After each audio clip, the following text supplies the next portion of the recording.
I don't think he's going guys. yet. Wait for him to tell you go. GhettoRig episode 74. We live. Hey guys, welcome back. Back at it again. Tuesday. Week just started. After a long week of Labor Day and vacations and whatnot. I hope everybody had a good week. Hey guys, if you could do us a favor, hit that like button, subscribe, all that good stuff. For me, I didn't have the weekend. I mean, I had the weekend, but not the Labor Day. I get to choose what days I work, what days I don't work. Yeah, I worked yesterday as well too. Did you work yesterday? 3:30 in the That's morning. right, because you're doing the 3:30. How's it been coming? It's all right. How's your sleep doing? Like, how's your sleep schedule doing? He's like, fucked. Yeah, it's pretty fucked. I'm not gonna lie. So like basically the days that we have to wake up at the ass crack of dawn are Mondays and Thursdays, right? So Thursdays. Are these because like they're far? No, those are the days that we load the truck. Ah, Those are the days we load the truck, and you have to be out of the facility where you get all the goods by 6 in the morning. I got you. So last Thursday I was up at like 4:20, and then yesterday I was up around like 3:30. Well, how's it working? Because I know your ass is not going to sleep fucking early just to wake up. Yes and no. Yes and no. It depends on how well I can set up the day. You know what I mean? Like, so for example, last Wednesday I was actually able to get into bed by like 9:30, 10, and I went to sleep before midnight, and so I did actually get like a decent amount of sleep for the first day that I woke up really early on that Thursday.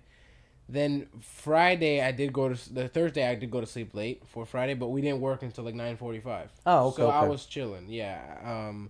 But I went to sleep pretty late that day, but that's because I knew that. And then like for example, this Sunday, right? This Sunday, for work for yesterday, and that day I went to sleep late. I woke up at 3:30. I went to sleep probably right before 1:30. Oh shit! Yeah. That had to be a long day. Yeah, yesterday was pretty brutal in the sense that it wasn't a lot of work, but yeah, how functioning off 1 hour sleep is never fun. Yeah, no. And I did, it wasn't too bad though, because after work I came home and just chilled. Literally just sat in bed and watched, I started watching Suits, the lawyer show. Yeah. Really good. It's pretty good. I like it. Really, yeah. really good. It's really funny. It's pretty good, yeah. It's really funny and interesting. You can tell it's a bunch of shit extremely exaggerated. It's like soap opera style, but it's good. It's good. I watched that till like around 5:30, and then I went to Vitality. It wasn't open, but employee service. So, so I went over there, and I did the sensory deprivation tank for the first time. Really, really, really fun. It's so weird in the sense that like it doesn't feel like normal water because there's so much salt in it, so the buoyancy is like off the charts in the sense that you can tell like it really like wants to make you float like a lot. And for me, it's like not that it comes in waves, but in a sense, like I could only get like I feel like the feeling that it's supposed to give over every so often, because you have to be so incredibly still to kind of get into that like where all your senses like are, like I said, are deprived. So like, you know how when you're in the water, you can kind of feel on the body where you're like the water's at, like literally like the water level. Mm-hmm. The water's so to the right temperature that you have to be really still, of course, right? If you stay really, really still, the water just the right temperature where that water line feels like it's not there. It feels like your whole body's in water. It kind of starts to feel like you're in space floating. And I know it might sound really stupid, but that's kind of like the best. So I've never been in space. I've never been in no gravity, but that's what I would imagine it kind of felt like. So what is this feeling that you're talking about? That's exactly what I mean. Like a weightless kind of sensation, and your body's like there's this weird feeling that comes over your whole entire body because it's like I said, you're deprived of all your senses. It's kind of weird.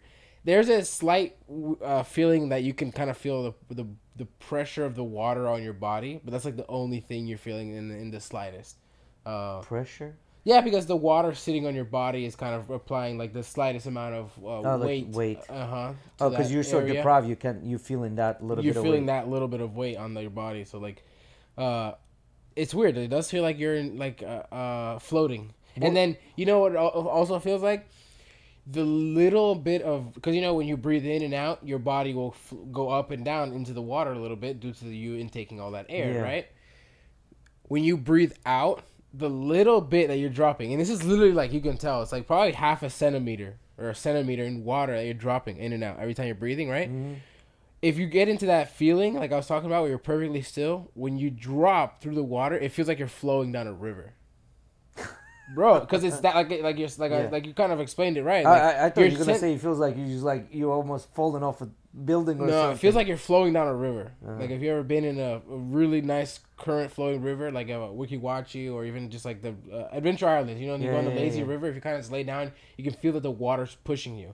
That's like you said though. You're so deprived of all the senses that little things like that you're really sensitive to, and so it was weird. It was really weird, and the time everybody says like the time goes by really quickly. For me, it felt exactly how long I was in there. Like I didn't really fall asleep. Emily said she's fallen asleep before. I didn't fall asleep, but like How long was it? I did like 35 minutes, almost Shit, 40. I wouldn't last. Yeah. Cause I'm an antsy person. I wouldn't fucking last. No, it's like, you know what it is? You know when you're trying to fall asleep and you're just sitting in bed and your brain's like Just thinking. just thinking, but it's not. But let's say you don't have a field trip tomorrow, or you don't have work tomorrow. It's just like you're just kind of sitting in bed and like relaxing, and for whatever reason, it's kind of like that feeling. Hmm. It's kind of like that feeling. So you kind of just get lost in your thoughts. I thought that I was gonna like that was my thing, right? Like right when I get in, am I gonna have trouble like getting acclimated to like just automatically being shut in this chamber or whatever? It didn't bother me. It didn't bother me at all. Actually, it was weird. I was worried it was though. I was worried it was gonna bother me, and I actually really really wanted to do it, so I was scared. But Did you still have salt on you when you got out after taking a shower and whatnot? no salt. Come on, bro. After taking a shower, no.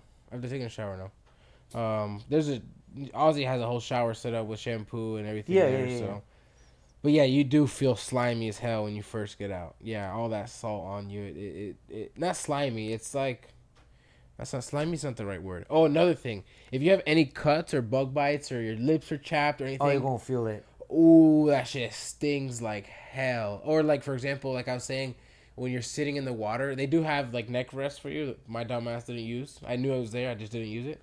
When you're in the water and you a lot of times when you're sitting in the water and you're floating, you don't notice that you're doing this, but you have your neck pitched forward. Yeah, it's like this. And you don't notice that you're doing it because you don't usually float for too long.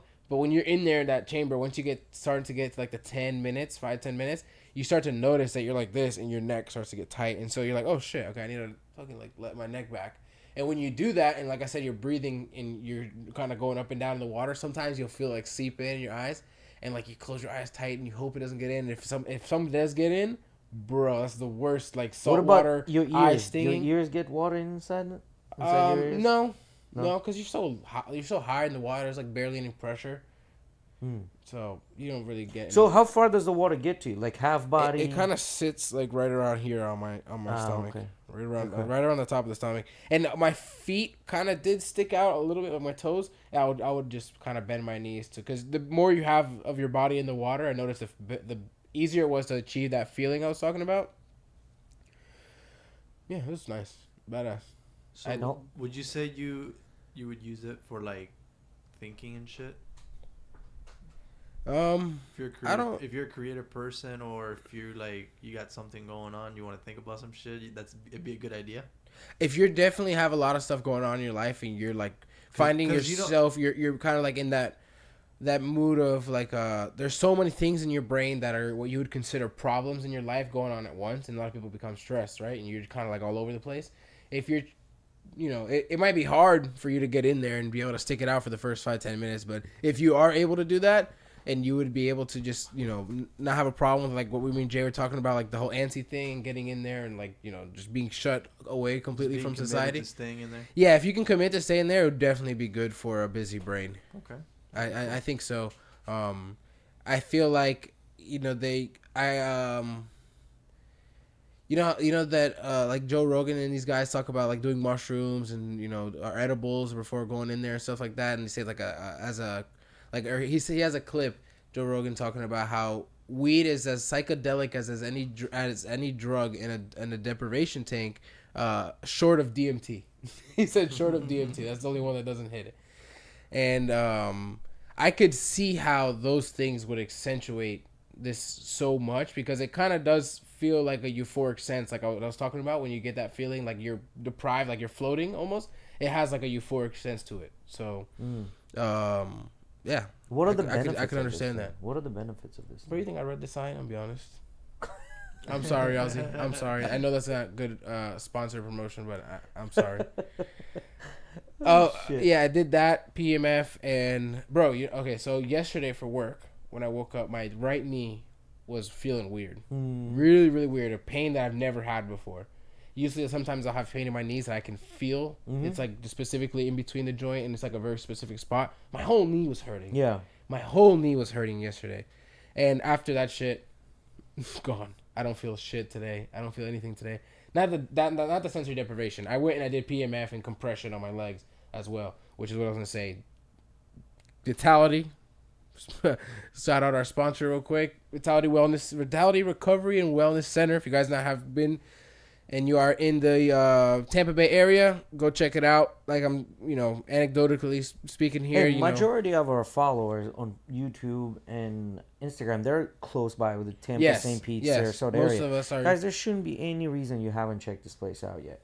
Like, if anything, you're going to get a bunch of stuff done for free. And the guy, he's pretty cool. He'll let you do things for free just so you can see and there's always, and if, to check out what we have, there's always deals they have with Groupon and stuff. So, like, go on Groupon and check it out. And, check out Vitality Wellness. Forget the deals. What's the worst case? Like, if you go check out this place, what's the worst case scenario gonna happen? You're gonna do a bunch of self-care shit, and you're gonna walk out. You're gonna feel really good for that one day, not pay for anything, and walk out.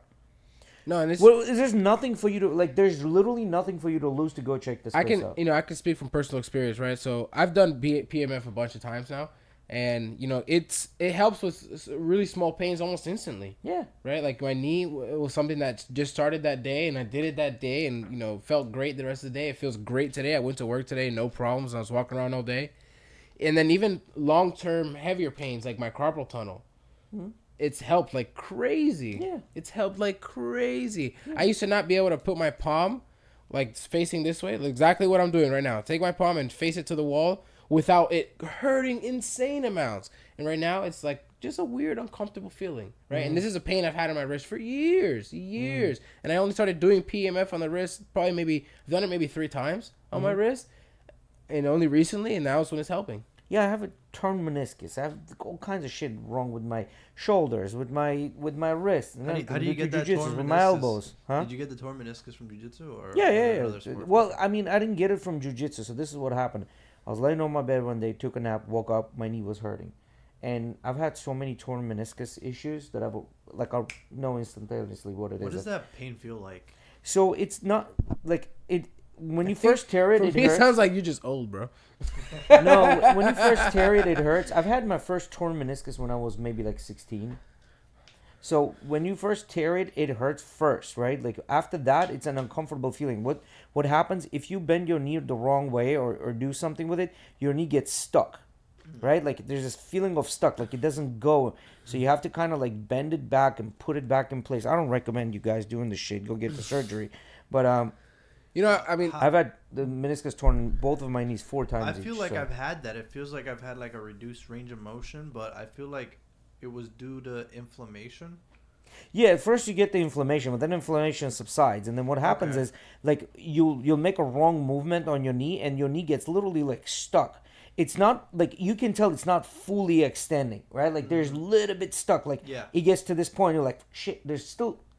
I know it can go more, but it's not, right? So that's what that torn. So basically what happens is, so if you picture this is meniscus, and if you have the tear, you can have a tear from the outside, inside, or in the middle, right? So let's say you have a tear, and then what happens, that flap gets inside, so now your knee cannot bend because you have like a double layer of meniscus, right? So you have to I can't believe this goddamn algorithm. I feel like before we get started about that, but I feel like I actually have a fucking torn meniscus then. Yeah. Because I've had check your knee out, bro. Well, I mean, at this point, it's been a couple of years since that happened, and it does hurt from time to time. But I've done a lot of physical therapy to the point where I guess it kind of has recovered over time. So for meniscus, there's a couple of things, right? Like there's a way. It depends on a tear. If the tear is in a specific place, it'll glue itself. It's a cartilage, right? So the cartilages usually don't glue itself back because they don't have blood vessels that come to it, right? But there is an area of meniscus, right, that does get a little bit of blood vessels. It's only like a small part of that. If the tear is on that, it will actually get back together. But if the tear is on the other parts of the meniscus, the only thing there is just surgery. They go in and just snip that out. Ow. Or you just, well, they cut it. It's super easy. It's a 1 day in and out surgery. Like, you don't, there's no recovery time. So make a 1 hole, 2nd hole, go in, boom, boom, cut that piece out, take it out, and it's done. You walk. Like, because it's cartilage, it doesn't have any nerve endings, doesn't have any liquid in it, doesn't have any blood vessels. Like, you literally are not. So basically what they're doing, they take, what is meniscus? It's basically like a sponge between your bones.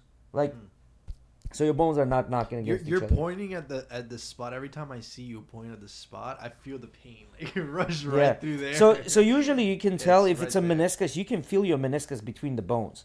When you go hard enough, you can feel the meniscus between your bones. Don't do this at home, because none of you are doctors. None of you had. If you haven't had this tear, don't mess with it. You can feel the meniscus right here between your bones, right? But the thing is, anytime you go like a messed up movement and it gets stuck, that's your meniscus most likely.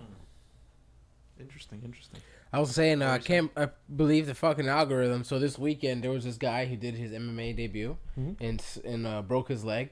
The guy went to take him down, and he sideways. the leg got stuck under. And I've seen 4 other of those videos since I saw that one. I think it was your brother or somebody sent it to me. I think it was put on our BJJ chat. Maybe it was sent somewhere, and I took a look at it, and now I've seen a bunch of them. Yeah, and now I've seen a bunch of them. It's insane. Like, the same exact break, basically, like the same exact takedown, the same exact break. Maybe not the knee going all the way back or sideways or whatever it may be. Was it the back takedown where you get them from behind, lift them, and then at the same time you hit their leg, right? Basically, it's similar. It's like a similar style takedown, or like a. I think I've seen that video. Yeah. It's pretty basic. You're just kind of like either from the back or from the side, picking them up and just kind of putting them sideways. Hey guys, there's a bunch of you watching right now. Could you please hit that like button for us? That'll help immensely. Sorry. Whether you like for example, these guys weren't even attempting to kick the leg out. They were kind of just trying to pick up, pivot, and drop. And the other dudes were trying to keep their legs under them, right? Because the other guy wasn't kicking them. He was trying to keep his base. Yeah, basically. Well, he's freaking lifted up in the air. Fall, bitch. Fall. Yeah, freaking just fall. So Eddie talked about the deprivation tank and like maybe like some of the modalities that make you feel happy or make you for feeling, right? So I have this article. So this is coming from Harvard happiness experts, right? Can you pull up, Miggy? Cool. I got it up now. So it's Harvard happiness experts. There are 3 types of friendships. Here's why you need them all, right? So the reason I looked into this, so apparently guys, especially when they get older, don't have any good friends, right? Because they don't have any good friends, there's a bunch of like, psychological issues that happen with the dudes, especially if they get older, right? Like you do need some male friends around you. So, and I figured this, since we're all guys, we're talking about guy stuff. Like we're young right now, we kind of, and then later down the road, everybody gets their families, their kids, and then just kind of stray away, right? So, even though I don't think that's gonna happen with us because the way we have like the always family parties. I see this a lot in American guys. Yes. In American guys, I feel like there's something about, like, for example, the way I grew up, that you look at how close I am with people like you and Arthur and Jorge and these guys that are basically my family. I'm gonna be forced to see you guys and spend time with you guys, but I don't really have to, right? Like I could be doing something. We could all be doing something else, but we choose to at the same time. I don't see that a lot in American families where like they're like, hang out with my cousin, or I'm really close with my cousin, this and that. The unit is gone, right? Like, or it's not really forced. It's not really like part of the culture. I'd say like we're like the. Even though they're, we don't do family reunions as like Hispanics and like that, but like they do, and I feel like it's almost just like, because for us, every Saturday is a family reunion. You don't have to call it; it's just everybody gets together. And it's not to knock it. This is what it looks like from the side, right? Like somebody that. This is just my point of view. Yeah, right? This is what I've seen. Mm-hmm. Someone that does hang out with friends and does hang out with the family. This is what it looks like from the side, and I do agree with you with America. I think, now I could be wrong. I think it's because. When in my opinion, majority of American families, when they do become 18, they kind of leave the house. So that family unit is being broken there, right? Like, I think Andrew Tate had this famous thing that he was talking about, like 7 Muslim brothers that live in the same house. Yeah, They just pay for and- one mortgage. Everybody drives a nice fucking fast car. You know what I mean? Like, the guy was working at like a corner store or a gas station store, right? And like, he asked him like, "How the fuck you got a Ferrari or something?" He said, and he's like, "Well, bro, my brothers, we live one place." Yeah. Because if you think about it, like let's say my brother and I would decide, okay, well, why don't we just get it like an 8-bedroom house? Because the mortgage is probably going to be about the same what we're paying for 2 different houses, right? So you know what I mean? You get one house, mortgage may be the same, maybe a little bit less. Now everybody, Anyway, the point is not that. The point is that apparently men, as they grow older, they report being less happy because they don't have these male friendships around them where they can, there's that male bonding, right? So Harvard happiness experts came up with the 3 types of friendships. Here's why you need them all, right? So, and we're gonna let our resident person that reads really, really well. It's an 85-year Harvard study. So I don't want to hear it that this is somehow not good enough. They've studied this shit for 85 years, right? And you're pointing this out right here. An 85-year-old Harvard study discovered that the most important thing that brings us happiness in life is positive relationships, and your friendships are a huge component. Maintaining long-term friendships that are stable is one of the 7 practices of people who live to be happy and healthy, the study found. Yet each of our friendships can look different, and it turns out that your friendships shouldn't all look the same. The renowned Greek philosopher... No, wait. Don't worry about it. Let's just jump into the types of friendships. So these are the types of friendships. I took a look at this, actually. So you got utility friendships. Think about relationships you have with people with whom you work with or who you do business with. These relationships tend to be transactional in nature. Brooks. Second one's friendships based on pleasure. This type of relationship is based on mutual admiration because each person draws pleasure from the other. If a person finds their friend funny, interesting, and a source of enjoyment, it is likely a friendship of pleasure. Brooks wrote in his article. And the third one is perfect friendships. By Aristotle's standards, perfect friendships are those between people who have a mutual love for something that not only brings them together but elevates their behavior to virtue.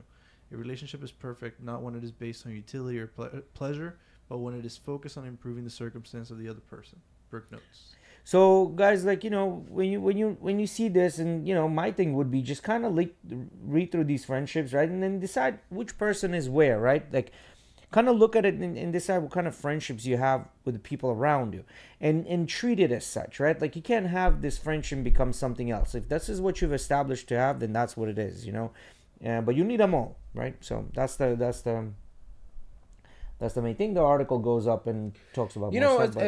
I find it interesting, Jay, that not to shift the topic. We, continue talking about this. It's still about this, but I feel like recently we've mentioned this as well. I feel more that females have trouble retaining like what they would consider like their close friends and having like a nice trouble friend. retaining. Yes. Retaining friends in the sense like I feel like everyone anybody who's a social butterfly, it's easy to like, how are you, this and that, and start a basic friendship with someone, right? But I feel like long term I feel like men, I've heard, right? I mean, it could be wrong, right? I'm just saying anecdotally from what I've talked to women and stuff, like they all just talk about how backstabbing women are, and like the moment they walk away, it's like you're talking shit and this and that, right? And so like they talk about how I think they find it hard to have close relationships. I don't know. I just found that weird. I could also see how it happens in men. I could definitely see that. Yeah, because God knows I have biases, and I think this is what happens. When guys meet, they kind of like make fun of each other, right? Like they make fun of each other, this and that, this and that, this and that. And then the minute that person leaves that they made fun of, like behind their back, like, man, such a nice guy. Like such an outstanding guy. Always does good things. You know what I mean? Like they talk good. What happens, I think, with women is like, they're like, oh my God, I love your purse. She's so pretty. Blah, blah, blah. And then they'll separate them like, I hate that bitch. She's a hoe. Like, you know what I mean? Like, I think theirs is a little bit ass backwards. They're kind of like the opposite. Is. Yeah, I can see that, yeah. Yeah, and then another thing is with guys, we don't really like to talk as much. I don't think... You want to know where... real quick, before you move on there, because I have a different breakdown. I think part of that is that guys are actually looking out for, okay, what kind of person this is, what legit kind of person this is, and they'll call it as it is. Yeah. Regardless, most times people with manners are going to be nice to you, regardless if they find something they disagree with or not at first impression, and then when they walk away, if me and Jay meet some really nice dude, I'll be like, damn, that guy was nice. If we meet some really nice fucking asshole, I'll be like, that guy's He's a dick. Yeah, and that's right? that, and that's the end of the conversation. Yeah, and that's that. Now I think I think females are looking to compare. Well, I think what happens there sometimes is maybe females are looking to compare and kind of be like, oh, she has all this stuff, and maybe a little bit of envy or jealousy there. I think that could part of it. I don't know if they're comparing, but I think you hit the nail on the head by saying, like, guys meet and we just like judge the character. Where I think women meet and they just want to talk. Like, they just want to talk about everything and nothing. Where the guy's like, I don't know if they just want to talk, man. I don't think anybody just wants to talk. I think there's something there. Girls just want to talk. No, bro, there's something there. How long are your conversations on the phone with your boys? Maximum 1 minute? Maximum 1 minute. I mean, I have long conversations. We'd be like, alright, bro, I'll see you on Discord. That's what I'm saying. But then in the Discord, it's more of a chat going on. It's more of you're hanging out. But like if I were to call you or you were to call me, literally doesn't last more than 1 minute. Like those conversations don't last one because it's like, okay, what do we need? Boom, boom, boom, boom, boom. All right, unless we gotta cover it all. Done. Unless there's some specific topic we're trying to get through. We need to get through. Yeah, and you can't talk. But then even then you're going through it, right? Like. What happens when your sister, let's say, calls your mom, or your mom calls your sister? About this, that, and the third, right? They go through their whole entire day. Yes. And I think it's because I think an overwhelming majority, on a balance of probabilities, men like things and women like people. Right? Like men are interested in things and women are interested in people. Because women are interested in people, so they enjoy in that exchange of whatever it is. It could be about absolutely nothing. Where's that hat from? It's from Costco, bro. Oh, I thought it said Kirkland. I was like, does it really? I ripped the little Kirkland sign off of it. And it just says signature now? Yeah, it just says signature, bro. You should get some acetone. You get some acetone. I think what it was is like because they used heat. Oh no, yeah, it's heated. It just heated. It's heated up, yeah. So I don't think, but from far away. I don't know. Yeah. You can still tell. There's definitely something there. Yeah. I thought. You know what? I thought I couldn't tell actually. Yeah, on the stream you can't tell, so that's all that matters. It's all. but so here's the thing though. What about men and women being friends? Y'all all know my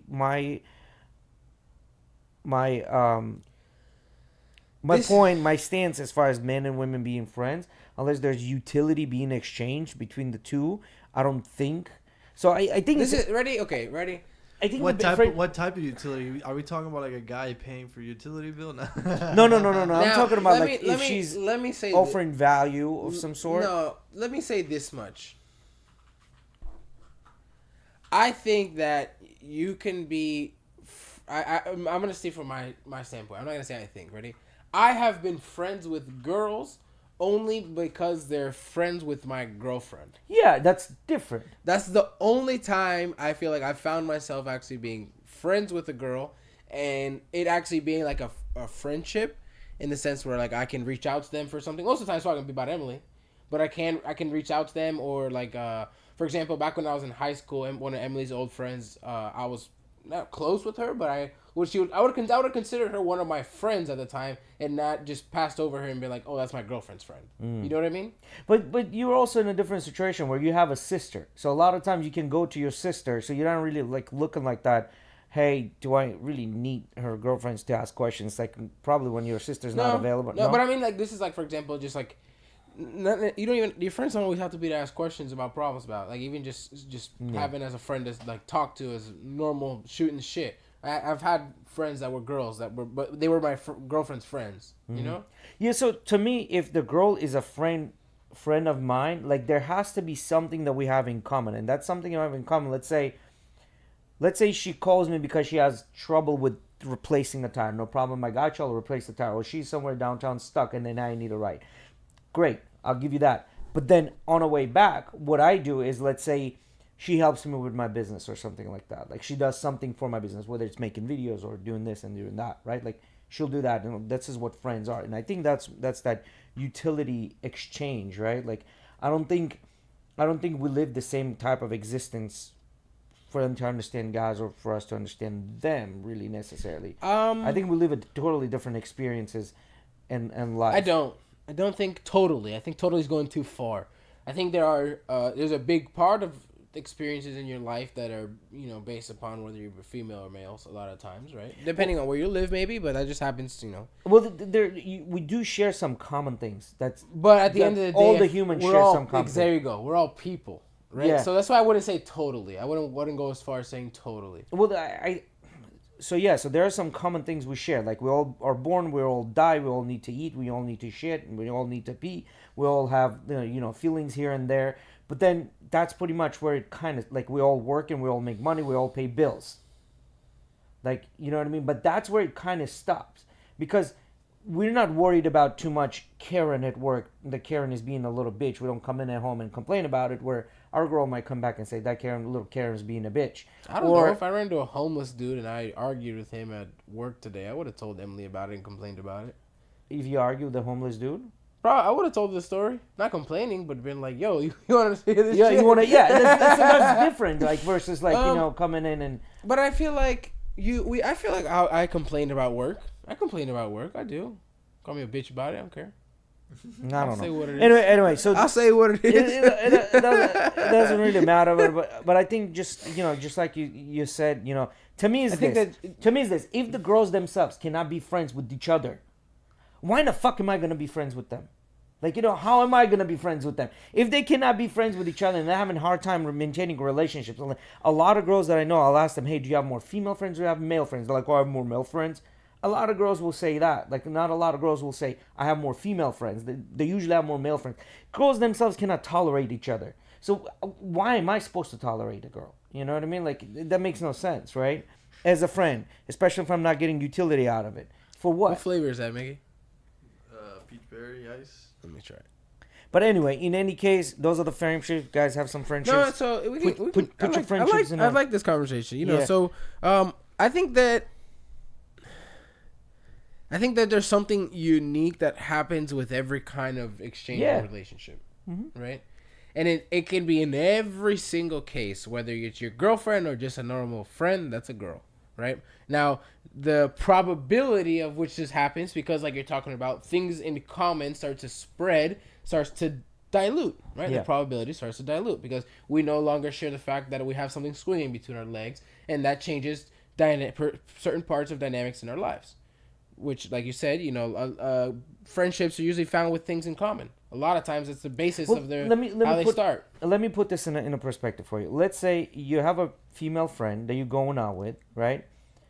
And you're out and about, and somebody comes and grabs her ass. Now, this is a female friend. It's not your girl. This is a female friend. Now you're out there. She's not having sex with you. Nothing. You know what I mean? Let me tell you this, Jay. Ready? I don't like the scenario because if I'm out downtown and someone grabs Miguel's ass, I'll smack his ass. No, if somebody. So I mean, like, it's just like any situation. If I'm not downtown with a, what are the chances somebody's gonna grab Miguel's ass? And if they do grab Miguel's ass, Miguel's probably gonna turn around and smack him right in the face, right? And I've never been around a girl where some random dude smacks their ass. I've seen that happen all the time. So what I'm saying was your friend? Yeah. And it was just a random person? Yeah, just random person did that, and now you have to kind of say something like, at that point it's like, man, bro, like, now you're putting yourself in the situation. No, you're not putting yourself in that situation. I have been sort of in that situation because when we went out to the club, we were with Melanie's friend, and some guy at the bar touched her ass. I didn't see anything, but Rodolfo did see something, and Sobrino saw something as well. So they said something, and I'm kind of lost in the situation. Like, what's going on? And apparently somebody had touched Melanie's friend's butt. So yeah, see, somebody who got knuckles. That's what I'm saying. Fo was ready to like start swinging, but at the same time he was kind of rational. Like, he didn't know who the fuck was it. Sobrino apparently had seen the guy, but nobody swung. Yeah. So that's what I'm saying. They're trying to say. So this girl is not sleeping with you. She's not offering any utility with it. She just went out with you. She's just a friend, right? Like, she's not offering any utility. And then now you got to put kind of like your life on the line to defend her. For what reason? See, I'm not gonna lie though. See, I'm very big. They offer zero utility. You guys know I don't like going to the club, and you guys know why I don't like going to the club, right? Like the whole respect thing. I'm very big on this, and then I'm also very big on this Because I'm mad territorial about my peoples. Whether you're my girl or just my friend. When we're out, like I be like, for example, I'm always watching Emily's back first, right? If we're out, but I'm watching all y'all's back. I really am one of those people that's mad territorial, mad territorial. So when it comes to my peoples, like for example, you push me around and I don't have the biggest problem with it, but my friends or my family or my girl, we have a fucking problem. Yeah, but see, that's the thing is, like when we go up a group of guys, there's the chance of something happening is low. Why? Because there's this. I don't know. There's Dudes this like thing. to fight. There's this thing. There's this thing of violence. You know what I mean? Like guys understand that violence can happen at any time, and violence is usually violent. Yeah. Right. No, and I was saying the whole like territorial thing. Like for example, we went to the club this weekend. We met up with Costas. Yeah. And when we were, dude, there was this fucking drunk pervert that was chilling behind our VIP. Really annoying. And I noticed he was a fucking pervert because he just literally like standing there, lethargic ass face, and like staring up and down all the like barely 18-year-old girls probably in there, just like fucked up, right? And when we were leaving, he's fucking dancing around and shit, and I didn't notice, but he freaking elbowed Emily in the face. I didn't notice. We were getting out of the VIP and freaking packed, and I kind of noticed that he had his hands up and that Emily moved back like this. I thought she dodged it, and then I kept moving on, and he was still dancing. I literally just I didn't want to even have to move out of the way. I just put my hand up like this as I walked past him, and like his elbows are rubbing on me and shit. And then when I walked out of the club, I was like, he didn't hit you, right? She goes, no, yeah, he hit me. Bro, I like every bone and cell in my body was like, go back in there and smack this dude. Yeah. But it already had happened, and I really like that fucking lit me up inside. I didn't show it too much, but it lit me up. Like for like the next 10 minutes, I was thinking about that shit. That's what I'm saying. Like like now imagine this not being Emily. Imagine this being some random girl. Like Emily, at least, like she's your girlfriend. Like there's more to it than just being friends. Random girl and then your friend. Even if it was like, for example, for whatever reason we were out in the club and for some reason Bailey was there, right? The only person that's a girl that I would consider my friend that's not family right now, right? If we were there with Bailey for some whatever reason, and that happened to Bailey, I still feel the same way. It maybe wouldn't pipe me up as much, right? Not as much, but I'd still feel the same way because one of my friends.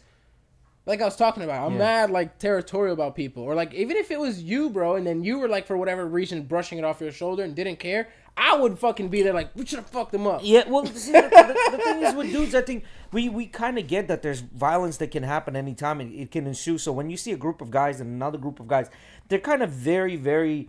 Like they're very careful about. It's like they we size each other up. It's like we talked about the other day. When you walk into the room, you're kind of looking at everyone. You're sizing each other up, right? Yeah. Like what I think with the girls, like some guys will perceive them as the weaker sex, and then just like they'll actually do some fuck shit. Hey, similar question to like the other one that we asked the other day. When you guys see another group of guys, do you guys start thinking like, all right, that guy's mine, this guy's Eddie, this guy's Jay? No, in my brain, I'm always thinking, I have to take them all. So I don't know why, but I'm in my brain, and I'm always thinking I have to take them all. So this is a real thing that happened. So nightclub, hanging out. My buddy comes back, is like, hey, this dude hit me with his elbow on my beer bottle, and that smashed me in my teeth. And we're like, bro, you're drunk. What are you talking about? This was pretty lit. I think I've heard this story. He's pretty drunk, blah blah blah, right? And whatever, we didn't pay attention to it. No, he wasn't bleeding or anything. Pay attention to that. And then as we walked out of the club, and apparently he saw the guy on the other side of the street standing. He's like, I'll be right back. Walks across the street and just goes, right. Decks the kid right in the face, right? Kid fell. We saw his friends trying to jump. Everybody went up there. At that point, everybody was just like, bam, bam, bam. And they're like, all right, we need to get the fuck up because there's a bunch of you illegal. It's Khabib and Conor out in the streets right now. There's a bunch of you illegal with no documents. You need to hide because if police is coming, you get. But they beat the shit out of all of these people, right? But the point here is like there's the whole thing of violence. Like what can happen and you're not afraid. Like if somebody touches Miggy's ass or like Miggy's jumping in there, at least like you are jumping in. Like there's gonna be some fighting going on here, right? So but with a girl, I think we've talked about this in the podcast before. But I've personally seen Miggy tackle and strangle somebody on the soccer field. So I know Mickey will fuck him up. Well, that's what I'm saying. But with a girl, like, you don't have that. With a girl, Shit. like, you this is what happens. Like, she's gonna try to get in the fucking middle because they're like, oh, I can throw hands, I can take on a guy. This is what's gonna happen. Like, how many of those videos have you seen where it's like, shut the fuck up, move out of the way, let me take care of the problem, and she's not even your girlfriend. You know what I mean? So, I don't know, man. Hey, Emily. Hey, Eddie. Hey, best guest. So I don't know, man. But the whole thing is, you need friendships in your life. Now, I'm not saying you shouldn't have girlfriends. You should have friends that are females. You should. But these friends that are females better fill in a role and not just you being in the friend zone. What I'm trying to say, not you being in their friend zone, right? Like, for example, you're doing shit for them, and that's where the relationship stops, where they're like always calling you where they have issues. So you know what I mean? It's never the other way around. I agree that you shouldn't feel friend zoned in the sense that you shouldn't feel like you're actually chasing after this girl and she's friend zoning you, or necessarily vice versa, because there's not going to be no good thing is even if you're not chasing, if she's constantly calling you, hey, my car needs this, my car needs that, hey this, hey that, you know what I mean? Like, that shouldn't be just one-sided. When you do call her, hey, I need this, she's like, oh, I can't, I'm busy. Right, but anytime she calls, you're right up there to help. Yeah. Right. So this is what I'm trying to say. Like, you can't have that. Like, she has to provide as much utility as you're providing. Right. And if neither one of you is providing utility, you just acquaintances. You're not friends. Okay. You know what I mean? That's where I'm going to when I'm saying females with being friends. Like, I think I understand what you're saying, but I feel like my process of thinking about it is a little bit different in the sense where I understand that everyone has like roles. But I still feel that you have friendships that you might say, okay, I'm friends with this person. Maybe they're not the most reliant person, but I do have pleasure spending time with them. So you're kind of one of those people that that's on your list of like, okay, that's someone I can hang out with and I fuck hanging out with and, I have love for. Then they're just an acquaintance to me. There's somebody I know. You don't consider them as a friend. Well, I still say that's still my friend. I still say that's my friend because... Because if I can hang out with them today... Someone I'm acquainted with, I'm never going to call because I actually want to hang out with. So acquaintance meaning somebody that I know, I've hung out with them, but they're not necessarily a friend. Like, if it's somebody that I'm like, they're not most reliable, I don't consider them friend. Because, like, I know what I'm adding to this friendship, and I don't necessarily expect the same thing, but I kind of do. You know what I mean? Then you do, yeah. I kind of do, meaning like that's why if I'm bringing reliance, like if I'm establishing a relationship in this way, it's like, hey, you need help, no questions asked. What time? Whose car are we taking? I don't even care who we're fucking up. Kind of like in that movie, right? Whose car we're taking and when we're going. Like, that's what I consider friendship. With the other one is like, I'll establish like, yeah, I don't think I'm doing this, meaning I'm establishing that distance between you and I. Like, there's only certain things we can do here. See, I think that if it's someone that you can find pleasure being around, like that certain relationship that they explain, they don't necessarily have to be someone that still goes through exchanges. They can just purely be that pleasure friendship. You know what I mean? So I think it's definitely the different kinds of friendships, like they were explaining. Yeah. So those utility friendships, I think utility friendships do exist, but then that's the whole idea of utility. So rather than like has to be a back and forth. Like I was saying, though, I feel like I break it down in a different level in the sense of I broke it down in a hierarchy of effort. Mm-hmm. So how much effort will I put towards the relationship to keep it versus how much I wouldn't, right? And you're still my friend. I still like hanging out with you. But, like, the day you do some fuck shit, I'm not going to think twice about not talking to you again. Yeah, for sure. Or if it's someone... For sure, because that's what friends do. Or I tell you a good example. There was this kid I thought of as a friend, right? Anyway, we met up, and the kid was like, hey, would you pay for my drink? No problem. I got you. I haven't seen him in some time. No problem. I got you. I'll buy the drink. And then... some time passes by, and then he goes again, hey, okay, buy me another drink.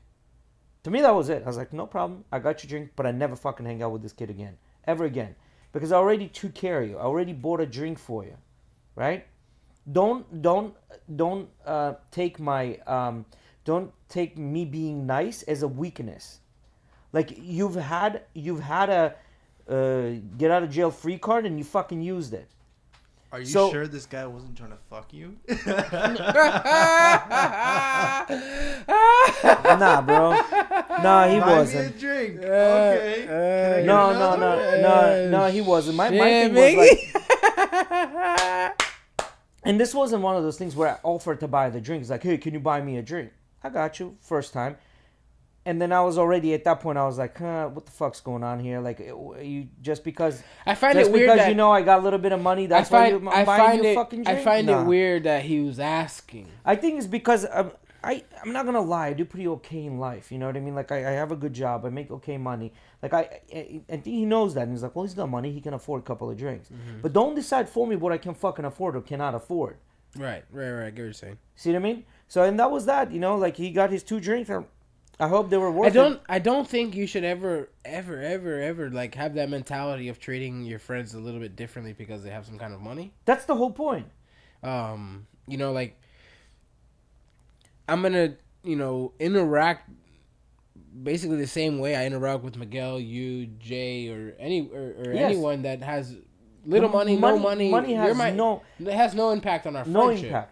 Now you can change the group of friends that the room. You can change the room where you're sitting if you're gonna improve yourself. But if you do have lifelong friends, doesn't matter where they are in life, they're still your friends. You're not going there to learn fucking life lessons or relationships. It's because you enjoy hanging out with them. Yeah. That's the whole fucking idea. You know, just because you're someone with money doesn't mean you can't hang around with people that don't have money. Correct. You just have to make sure they're not freaking leeches. That's really it. That's what it is. That's all it is. You know, like for example, Joe Rogan's one of those guys that's famous for like saying like, yeah, I love hanging out with the poor people. I like the broke vibe. Yeah. You know, like Because you have fun. Like even like you can look at a food, right? Like things like cow feet and like cow tail and ears and snout and head. Like these were all or shrimp and lobster. These used to be poor people's food, but that's some of the best food that's ever been cooked, right? Like that. Yeah. That poor vibe is like you make the best out of nothing, and that nothing ends up usually being better than the best thing out there, right? So like I get what he's saying. I understand that, and that's why it's like, you know, whether I have money or don't have money, I respect you as a human no matter what. But when you start taking advantage of that, like I hope that was worth it, you know, because you've made your bed at this point. I'm a big person on, you know, I like to evaluate others on how, you know, sometimes you have to base your opinions on how some people treat others sometimes too. Mm-hmm. Like for example, if Miguel, for God forbid, got with one of our exes in the group, to me, not necessarily would maybe cut Miguel off 100%, but now Miguel's not so much gonna be hanging around with me and my girl, or like in the friend group like that. I'm not gonna really invite him to family parties. Exes are out, like they're no limit. Like that girl's not alive to you. Yeah. That girl's not alive to you. I think that's part of the bro code, isn't it? Yes, it is. I am. Like this is a thing. Like every time my friends have a girlfriend and whatever, if we're friends on Facebook or Instagram, whatever, and if they break up, I delete them out of my Facebook and Instagram. Like the only reason you were there is because my boy was hanging out with you. Like the thing is, the minute you break up, guys, you might as well to be dead to me because, like, you know, you're not important anymore. You're like the puppy in the relationship that was like kind of in the middle of the relationship. No, I never. I know where to go now. Female friends equals I need a favor from you. I don't know, bro. You're just hanging around with like slimy bitches, bro. A lot of girls are like that. A lot of girls. This is. You ready? I'm gonna argue a point on that. Maybe you guys aren't presenting the best kind of dynamic friendship to those girls.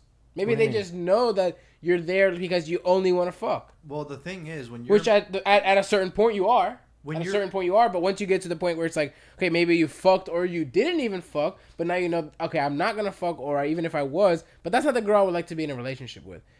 But, okay, she's a cool girl. We keep in contact. We're friends. We'll have a drink or whatever, but like the whole thing of like female friends equals I need a favor from you, I don't think that's right. Because any slimy person, even guys or girls, are those... I think the better equation is shitty friends equals I need a favor from you. I think balance of probabilities, when a guy and a girl are friends, on a balance of probabilities, there's a bigger chance that one of them is in a friend zone than they're having an actual friendship. I think 1000%. on balance of I agree proper with that's what it is. Most of the time, it's the guys that are in friend zone. Sometimes it happens when the girl is in a friend zone. But majority of the time, that is the situation, and then one is using the other one for favors. I understand. And the niceness I understand. of it. I definitely get what you're saying. I think Michael is the one who said it before. Like, there's a very small percentage of dudes in the world that can have female friends and then actually be female friends. Yes. Right. Which I don't know if I agree with the part that it's necessarily a small percentage of men that can do that. I think it's just a small percentage of people in general, because I don't think there's a large percent of females that could pull off that kind of relationship either. No. I think it's a small percentage of people that can pull that kind of relationship it would off. be very hard for a girl not to use or abuse that relationship. It's a very small percentage that you're going to even be able to have that kind of relationship in your life across the board. I don't think it's specific kind of people. I think it's very specific kind of dynamics in situations where you're at in life, who that person may be to you, or how they're connected to you, or what you guys have in common, whatever it may be. There's just a bunch of small different things. I don't think I would like to take that statement back. It's not even think people. I think it's just very, very small amount of situations where that works. So it's a good example. I was out. Which friendship in general, we should establish this. Having friends with people is not the easiest. It is not the easiest task to pull off to have successful friendships. It's easy in the sense if like you look at it as like, oh yeah, everything's just happy go funny, and then you're just only my person to spend time with. Yeah, those are easy to get by with. Like my friends in Discord, those are easy to get by with. Those aren't like complicated friendships. We just talk, right? And if the moment you do some dumb shit, clink, bye, like or whatever it is, right? But like those friendships that you have, like us, we have we could us three here, we have where we could probably go through all three of those friendships and say those all apply to us. Yeah, right. I think so. Those all three apply to us in the sense where it's just like we hang out for pleasure, we hang out because we have some kind of thing set up with us, and then we have like a dynamic. It's like if you need this, I got you. If you need this, I got you. Mm-hmm. Whatever it is, right? It's all three are there, kind of. So what I was. Fucking evaporated. Yeah. Oh yeah. Here, remember. So this go. Yeah, this weekend I went out and I saw a female that I know as an acquaintance, right? And anytime this female acquaintance gets a little bit drunk, she's a fucking embarrassment. And I've told her this straight up. I said, listen, the reason I don't. I know some of those. Yeah, I was like, the reason I've told her this. The reason I don't hang out with you is because you're an embarrassment when you get drunk. If you're not drunk, you're an amazing person. Yeah. Super nice. The minute you get drunk, you become just this embarrassment. So she was out, and I saw her, and at first when you see her, I'm not going to just sit there and wait and see if she's drunk. I went up to her, like, hey, how are you doing? And then I noticed that she's drunk. At that point, I was like, hey, I got some friends from out of town. We're just kind of hanging out. I just came to say hi to you. Gave her a little hug, walked away. So we're in this nightclub. I go out there to grab a drink, and then she's standing there with her friend. And they're like, hey, what are you doing? And had a girl with me. She sees me and starts like twerking on me. After I told her, like, listen, I'm hanging out with other people. You say blat? You just say blat? Yeah. So I told her, listen, thank you so much for doing that. Like, I know you're trying to get attention, but it's not going to happen today. And I just kind of didn't pay attention. I don't know if she got mad about it or no. I hope she didn't, but I've told her that, listen, I don't like to hang out with you when you're in this state. Yeah. I don't want to hang out with you when you're in this state. Yeah. Because you're an embarrassment. I don't want to do this. You know what I mean? So, if she got mad about that, then, oh well, what can I do about it? You know what I mean? But it is what it is. You know what I'm saying? Anyway, I don't like babysitting people. That's my thing, right? Man, I used you to, have that. Anymore. I was literally just gonna say that. I was not exactly that, but I was gonna say I hate when you're around those people. That I don't like attention from others, unwanted attention. That when you're around those people, you have the impulse to kind of control them, gather attention to you, right? And so you have and then you start having the impulse to kind of be like, hey, bro, chill out, calm down, yeah. Or if they're fucking wailing, you're like kind of have that impulse of like moving them this way so they don't fucking smack this person in the face because they were about to, or whatever it was, right? I hate that. It's like you said, I don't like babysitting people. It's the best way to fucking say it. I stopped doing that because the more you do it, the more they feel like they can do whatever they want because there's somebody to watch their back. I know exactly what you're talking about. I stop hanging out with people like that. It's either I stop hanging out with them or I don't do shit. And then you figure out how to, You at one point you gotta stop and start treating them the way they're treating you. And a lot of times when you do that, people don't like that shit. Yeah. Then they realize like what they're doing is it's like, oh, you're being toxic. No, bitch, I'm doing the same exact thing. You know, are. but you know what I can say though? I've had relationships where I've overcommitted, yes, retracted, and as a friends to friends, we respect that. Yeah. And move on. And then now it's just all Gucci. Yeah, yeah. So talking about happiness, I have another article, and I thought this is really, really good, right? So the whole thing first came out, I think they did the experiment back in 2011 in a book, Thinking Slow and Fast, if I'm not wrong. It is about happiness. And the takeaway was that, what is the price of happiness? And that used to be $70,000 in United States back in the day when they did this first experiment. Okay. Meaning, if you're making $70,000 a year, you're considered pretty happy. Everything. So to explain this, the happiness utility you get if you get a bump in salary from 70,000 to, let's say, to 100,000 versus from 70,000 to 40,000, right? The amount of unhappiness you'll get versus the amount of happiness you get, they're not proportionate. Meaning you'll get a lot more unhappiness if you went from 70 to 40 than you would get happiness from 70 to 100. Or if you get from 70 to 60 and from 70 to 80, the level of happiness you would get from 70 to 80 is not going to be equivalent to the level of unhappiness you would get from 70 to 60. Make sense so far? I understand. Cool. So this is the map of the world of what it takes to be happy in a certain parts of the world, right? So as you can see, it around. There you go. Yeah, as you can see, United States, we are listed at $105,000. Now, I just looked at Cuba. It says that it doesn't take nothing to be happy there. You're always happy. No, it does. I think with the Cuba, that's called the fact that you have people that like. For example, I was just talking to Arnaldi. You guys both know Arnaldi, right? Yeah. Mm-hmm. I don't know if Miguel remembers him. The Cuban guy, big, huge chains. He has 2 kids. Yep. One of them is an infant. Not infant, but toddler still. I probably remember. He has a little girl. Our little girl, Alice. His wife is named Diana. Anyways, they were at Emily's house this last weekend for the hurricane. Yeah. And he was telling me the 23 or 28 years he lived in Cuba. He never worked a day in his life. Yeah. And that's because he said... That's the life, baby. You know what it is, though? I was like, why? And he said, bro, because if I went to work, I would have been living the same life. Yeah. I would have got paid so shitty. The pay is so shitty. It's not worth it. It is not worth it well, I guess, I don't know where he lived. Maybe it's a very specific kind of situation. Who knows? But he told me this. Yeah. He told me this. I did not work when I lived in Cuba. And it's not from a point of laziness. It's a point of, like, logic. There's no point. There was no point for him to go to work. It was going to be the same lifestyle, like the smallest fractionally better for him to go to work. It's not worth the stress and, all the shit that was going to happen for him. So here's the Cuba, right? Like, it's not giving you any data on Cuba. Yeah. It's, I don't know. So basically in United States, it's $105,000 for you to be considered happy. So if you're making $105,000, you're considered happy. Man, I'm sorry, but look at the, like, difference and like going to Canada. It's like, okay, 92 grand, but then when you go under us to Mexico, it's 19 barely grand. 20,000. 19 grand to be happy in Mexico. Now, what made me the standard across the point in South America. Huh? Look at this. You have Haiti, and Dominican Republic, right? Haiti, you would need more money to be happy in Haiti than you would need in Dominican Republic. No, so that's the Bahamas, bro. Sorry. So right here, Haiti and Dominican Republic. And then if you look at Bahamas at 28K. So you would need more money to be happy in Bahamas than you are in Mexico. Now, who do you guys think has the highest amount? Don't look at it. Try to guess. Don't look at it. The highest to be happy. It's going to be somewhere in Europe. It is in Europe. It's going to be somewhere in Europe. But why in Europe? Even though United States is one of the richest countries in the world. Just so you look, I just thinking about the fact that isn't the euro and pound worth more?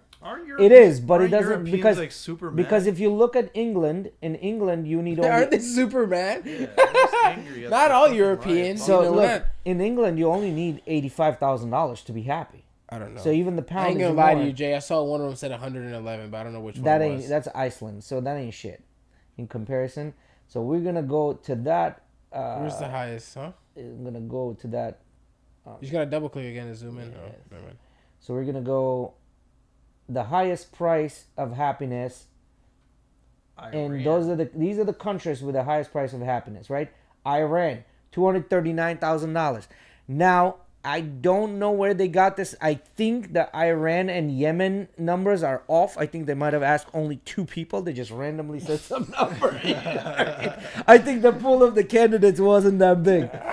But Australia sitting at 100, 121. Did they find the one Iranian and Yemish dude in Dubai and ask them? I think that's what happened. He was like, I need $250,000 minimum. Yeah, I think that's what happened. But yeah. So as you can see, Zimbabwe.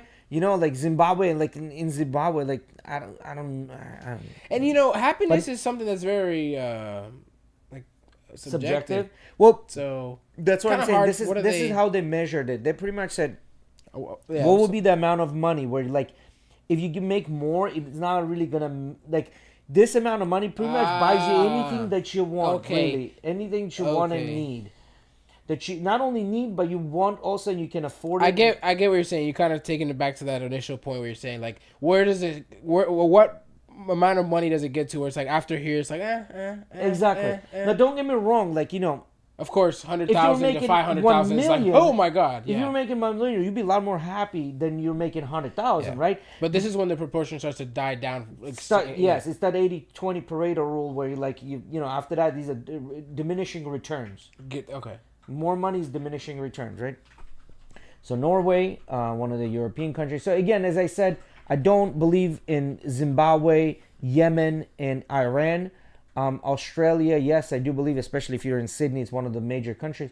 Norway, I believe that it's a huge amount of money. But then you have Switzerland, obviously. Why? Because it's one of the richest cities. I mean, countries in Europe. New Zealand, which would be pretty close to Australia, so you would. Have you been to New Zealand? No, I've never been in that part. We need to Which go. would be really cool to go, actually. Israel was one of those things that kind of like took me back. It's like $112,000, and Israel is such a small country in the That middle of reminds me nothing, of- right? So That reminds me of that clip you were watching before we started the pod of the girl. Name 3 countries. oh yeah, Paris. Paris. Yeah, bro. Yeah, So shit. that's the chart, and then you have actually, you know, like here is another chart here to see the price of happiness in U.S. cities, which I thought was very fun too. Santa Barbara, California, you would need $162,000 to feel happy versus 88 in Knoxville, Tennessee, and that's the least amount of money you Wow. would need, right? Wow. So and then you can see like here, you know, Honolulu, New York, San Francisco, one of the major cities, Seattle, Oakland, California, Anchorage, Alaska, Sacramento, Boston. These are big cities. Irvine, California. Have you guys noticed anything so far? Anything that's repeating itself? Washington, D.C., San Jose, California, San Diego, California. So what it's telling me that for you to live in a state of California, you would just need to make a lot more money. And that's probably has to do with the taxes. I'm going to guess this has to do with taxes. These places are also highly populated cities as well. There are highly populated cities, yes, like Miami, Florida, for example, Nashville, Tennessee. These are basically, if not the capital, but the fun city of that state usually, you know what I mean? Denver, Portland, New Orleans, Raleigh, North Carolina, Philadelphia, Chicago, that's Los where- Angeles. That's where I think Calvin lives close to Riley. Raleigh, North Carolina. I I've think he been lives to in Raleigh, Raleigh. yeah. So again, Cleveland, Buffalo, Dallas, Indianapolis, Baltimore, Tampa, $110,000 to feel happy to live in our area. I mean, Pinellas County is one of the like most expensive counties in the whole entire Yes. country. So Madison, Orlando is at 103, which is less than Tampa. Boise, Houston, Jacksonville, again, Houston, like now you're getting the Texas and Florida. But as you can see, guys, like one of the top cities is California, and the reason being is because like you got to think about it. Why do people need more money to feel happy in that state? You know what I mean? It's not obviously the taxes. Like number one thing that's eating into their Cost of income. living is Cost of living is through the freaking yeah. roof. You know, so that's something to think about. And also, and again, as I said, this was the number was 70,000 overall in the United States. Now it has gone to 105, which is what a 50% increase due to inflation within the past 10 years, right? So, So then again, Iran, Yemen, Australia, Zimbabwe, and there's a whole list of bunch of countries. You can hit show more. It's just gonna go into, like Be like a 35, no? uh, 40% increase from 70 to yeah, 110. 45%, 40% increase. Yeah, You know what I found out today on the I was news? trying to do that math in my head. yeah. Half of 70 would be 35. Add the 35, you're looking at 100. So yeah, 50%, a little bit over. Today What's I up? found out that supposedly there is a trafficking operation or trafficking ring that's taking Cuban people who have like a basically like a work visa in Russia, and they're taking some of those people into the war to Ukraine To do what? to fight for Russia and Ukraine. Oh shit. Okay. So Why would like the that Cuban makes government supposedly claimed that they have no part in this war in Ukraine, yet they also claim full allegiance, if needed, to Russia, which is kind of weird because then there's like they're having this dilemma. I don't know. It's kind of weird. well, but now with the new rules of like family reunion and stuff like that with Cuba, you know what I mean? I would think like half of Hialeah is related to somebody in Cuba. You know what I mean? Like, And- why would they even go the Russian route? That makes no sense. I don't know. I man. don't know, It's- man. That What do you makes no mean? sense. What do you mean they? Why would they go the Russian route? The allegiance has always been there, man. Thanks, Yeah. Bailey. Yes, he made some GhettoRig shirts. I didn't wear mine today. Neither did Miggy. We kind of dropped the ball on that, but we all have It's the all GhettoRig right. shirts. It's all right. I didn't. They wore theirs last time, and I didn't wear mine. I didn't know. We just kind of just wear whenever you want, Yeah. boys. Yeah. So feel I like think it's awkward. Like if every episode we have the same shirt on. Yeah, no, we don't gotta do that. never wash it. I do want to make some more though, and I want to make us some hats because I know we all three of us wear hats. So Yeah. be nice to have some I hats. forgot to grab my hat when I was walking out the door today. So yeah, so I don't know what's the deal with Cuba and like it's like you running out Yeah, of so soldiers. You got to transfer them from I think Cuba. you may be a like- little bit confused, but just to give you a little bit of education, because Cuba is a socialist country, what they do is they send some of their people to help in other countries in exchange to get monetary or financial gain.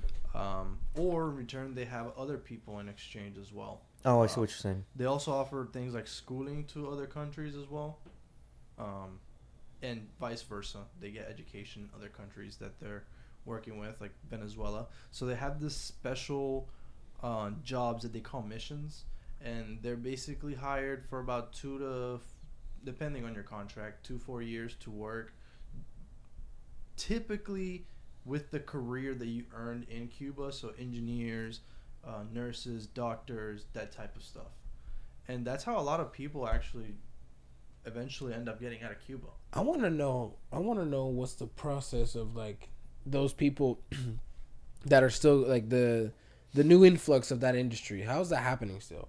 Because like the majority of stories you hear from Cuba is that like there's not a lot of people that you're hearing, like young people coming up and their main goal seems to be to get out, right? Like Yes. Yeah, they just want out. they just want out, right? At this point, like Yeah. and I don't hear a lot of stories of like, oh yeah, my daughter's like in school to be a nurse, or my son is in school to be an engineer. I don't hear a lot of that. The situation is shit, no matter what. But I'm saying like I there mean, still I has he- to be those people. I You hear know? They that. are. I They actually, are, but, like- I actually do hear that because still education, although it doesn't really take you many places in Cuba, it's still very important to parents, I guess, to have a very good education. Yeah. So I mean, I guess their way of thinking about that is, well, maybe if Well, it's a Russian way of maybe thinking, if the right? country eventually does get back together, they have this education that they can apply. Well, it's a Russian way of thinking. Like you like this was drilled. Like you gotta go to school, do well, and stuff like that. Even though they killed half of their elite, they put them in concentration camps back in the day. They still would. I don't know. It was almost like go become smart so we can like send you to concentration camps. Kind of dumb, you know what I mean? Just be part of society and contribute to it. What's That's up, the Natalie? whole Yeah, so thing. it's like they want you to be smart so you can start contributing to the society that you live in, but not necessarily outside. So I think that transferred over in Cuba, where it's like being smart and intelligent is considered a big thing, right? Because it's like the family's. That's all you got. I mean, when you Yeah. when you work in those high places, you live in a society where you need favors from other people, and those people have connections, Yep. especially for important things like medication, which is something that's very scarce. Yep. And then hopefully you'll meet people that are in those positions where you can, get these. But yeah. So talking about happiness. So let's shift gears, guys, and talk about unhappiness. So there are a couple of articles that came up about one 4 days ago and the other one again 4 days ago. So Elon Musk says progressive LA school has turned daughter into communist who thinks anyone rich is evil. And there's another one. Elon Musk says his daughter, who ditched his last name, doesn't want to spend time with him. Now, there were articles came out that his daughter, which is my understanding is a boy, changed the gender to a girl, and Elon was blaming the communist school for putting this agenda into her head. Is that right? the kid that? So it's a girl that went into a guy that identifies as a jet plane. Well, no, the name. Is it aren't one of their names like Yes. X34? Yeah, that's the kid with R2D2. Like, yeah, that's the kid with Grimes, right? Like he's had other kids before Grimes. Like he's got a bunch of kids. Yeah, my dog's laying some. Yeah, pipe. he's got a bunch of kids. He's very fertile. You know, pipe. a bunch of different women, If right? there's one thing to know about Elon, he's fertile. So I'm actually looking up to see if I can pull up. Just let me know when to pull it up. So it was a boy that later said that they converted and became a girl, and Elon is blaming the school for. Did he for say this. he's blaming that? Yeah, he's blaming the school for it, for putting this into the kid's head, basically. So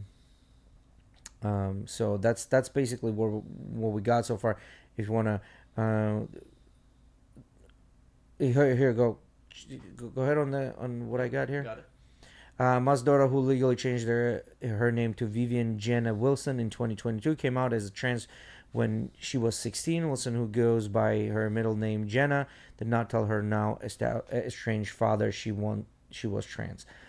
So there you have it, guys. So Vivian Jenna.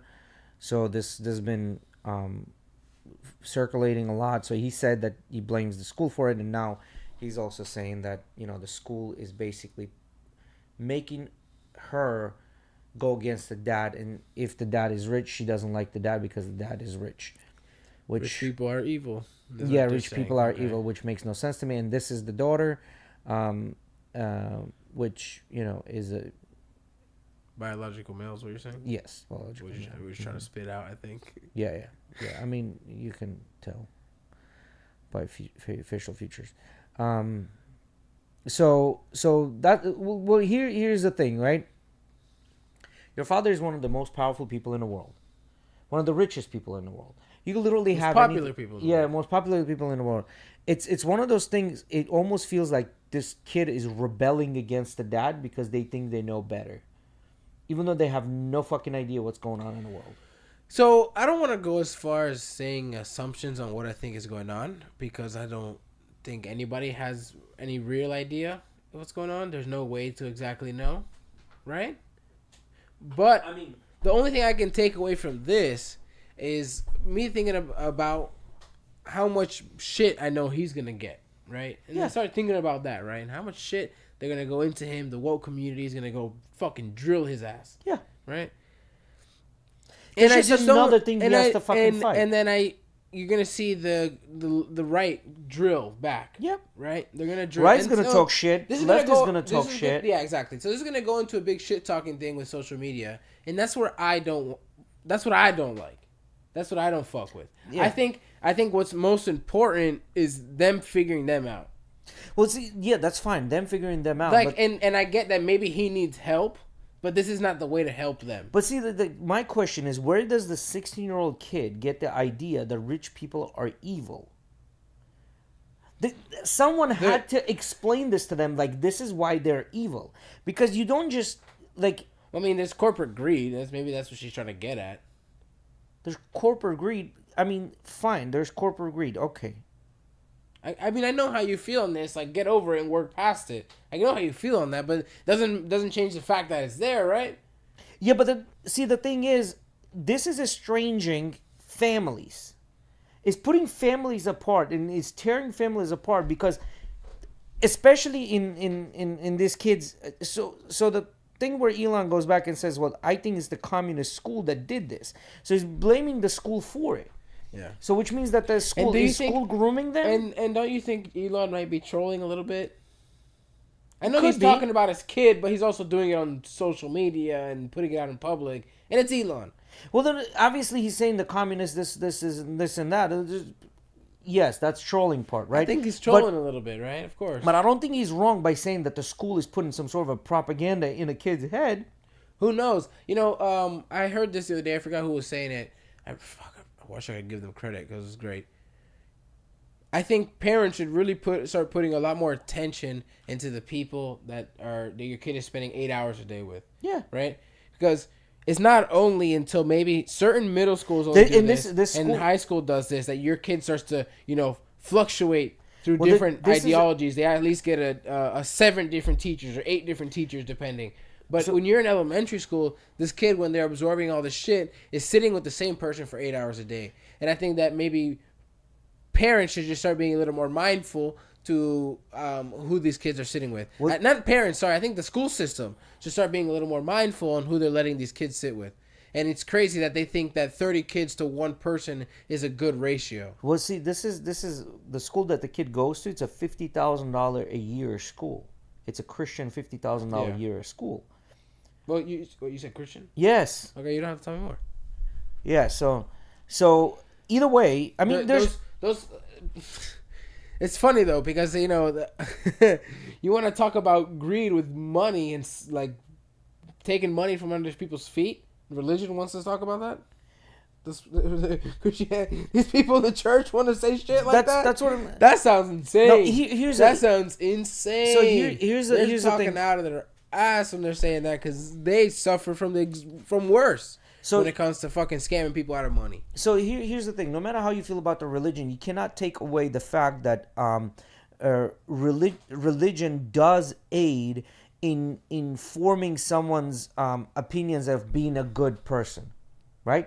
Now, what the religion cartel does on their own, I'm not talking about that. I'm talking about like if you take the book and you take a look at those 10 commandments. Those 10 commandments do not want you to be a bad person, right? They're adding the God in there to fear of something, right? For humans to fear of something. So if you remove that and say, okay, I'm going to remove that, but I'm still going to follow the word, not because somebody's going to smite me or not accept me to heaven, but because this is the right thing to do. I think the religion itself and the text itself, the book itself, will bring out normal people, which means don't steal, don't cheat, don't kill, don't do this, these are normal things not to do for you to be a good person. Now, I'm not talking about the religious cartel of extracting money, this, and that, right? So religion itself is not a bad thing. It's the people behind the religion that make it bad. See, I think that religion is what's bad. The spirituality and ideology behind it is not so bad. However you want to call it. But actual religion, I think, is what's like because that's the higher. That's the system. Religion is the system. Yeah, if you want to change the name of that, then change the name of that. As I said, you remove the God, then now there's not a religion, right? Like it still, if you're gonna follow some sort of a set of rules that can be considered as religion, right? Like even into spirituality, if you're following a set of rules, a big enough group of people following that they have a leader and this and that, that's considered religion. If the leader's still alive, it's a cult.